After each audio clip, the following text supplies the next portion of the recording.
भगवती वासुदेवाय। जय श्री हरि विष्णु। आज से हम इस वीडियो में जानेंगे पौष मास की कथाओं के बारे में। पौष मास की सारी कथाएं आपको इस चैनल पर मिल जाएंगी, जिसमें महाभारत के दौरान भीष्म पितामह पुलस्त ऋषि से सृष्टि की उत्पत्ति के बारे में पूछते हैं। पुलस्त ऋषि तब उन्हें ब्रह्मा जी द्वारा सृष्टि, देवताओं, ऋषियों, पृथ्वी, आकाश, समुद्र, पर्वत, वन, नगर, वर्णों, यक्षों, गंधर्वों और ग्रह तारों के निर्माण के बारे में बताते हैं।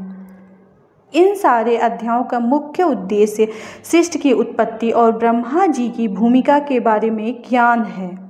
चलिए वीडियो को लंबा नहीं करते हुए वीडियो को स्टार्ट करते हैं और सुनते हैं पौष मास की कथा। अध्याय 1, द्वारपालों की समीक्षा। सतयुग का समय था। भगवान विष्णु वैकुंठ धाम में विराजमान थे। वैकुंठ के द्वार पर उनके दो परम सेवक जय और विजय बड़े ही भक्ति भाव से अपनी सेवा में लगे रहते थे। दरबार में आने जाने वाले पर वे पूरी दृष्टि रखते थे और बिना अनुमति किसी को भी भीतर प्रवेश नहीं करने देते थे। एक दिन ब्रह्मा जी के 4 मानस पुत्र सनक, सनंदन, सनातन और सनत कुमार गगन मार्ग से वैकुंठ धाम पहुँचे। वे स्वरूप से बालकों की तरह थे, किंतु ज्ञानी, तपस्वी और अत्यंत तेजस्वी संत थे। जब उन्होंने भगवान से मिलने की इच्छा व्यक्त की तो जय और विजय ने उन्हें रोक दिया। उनका उद्देश्य गलत नहीं था, वे अपने कर्तव्य के प्रति समर्पित थे, परंतु यह एक दैव लीला की शुरुआत थी। संतों ने कहा, हम साधक हैं, भक्ति के मार्ग पर चलने वाले हैं, हमें भगवान के दर्शन से रोकना उचित नहीं। लेकिन द्वारपाल अपने नियमों पर अड़े रहे। संतों के मन में यह बात चुभ गई। वे जानते थे कि भगवान के सबसे बड़े भक्त यदि अहंकार और कर्तव्य के नाम पर किसी का अपमान करें तो धर्म का संतुलन बिगड़ जाता है।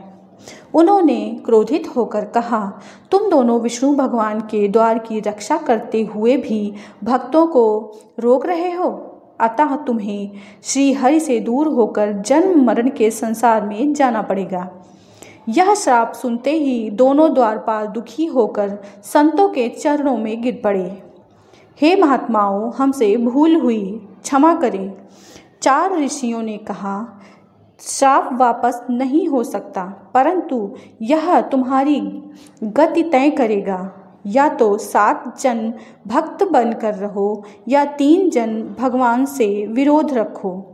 द्वारपाल ने समझ लिया कि यह भगवान की ही इच्छा है। उन्होंने तीव्र विरह के कारण 3 जन्मों में भले विरोधी बनकर ही जल्दी भगवान के पास लौट आने का मार्ग चुना। इसी क्षण भगवान विष्णु वहां प्रकट हुए, मुस्कुराए और कहा, यह सब मेरी ही लीला है। तुम जहाँ भी जन्म लोगे मैं तुम्हें अवश्य मोक्ष दूंगा।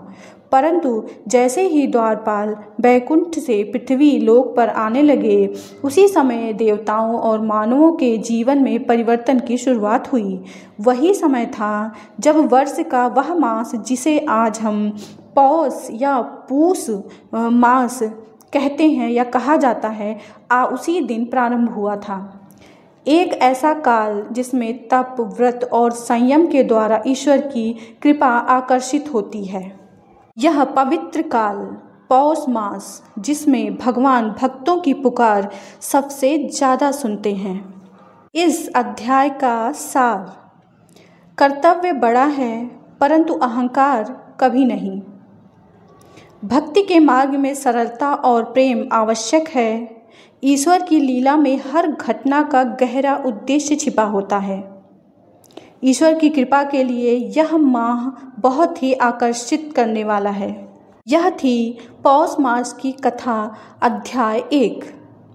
अगले अध्याय में जानेंगे जय और विजय का पृथ्वी पर जन्म और पौष मास क्यों मनुष्य के लिए सबसे अधिक पवित्र काल बन गया है। ओम नमो भगवते वासुदेवाय। मिलते हैं अगले अध्याय में। वीडियो अगर पसंद आए तो लाइक, शेयर और सब्सक्राइब करें। भगवती वासुदेवाय।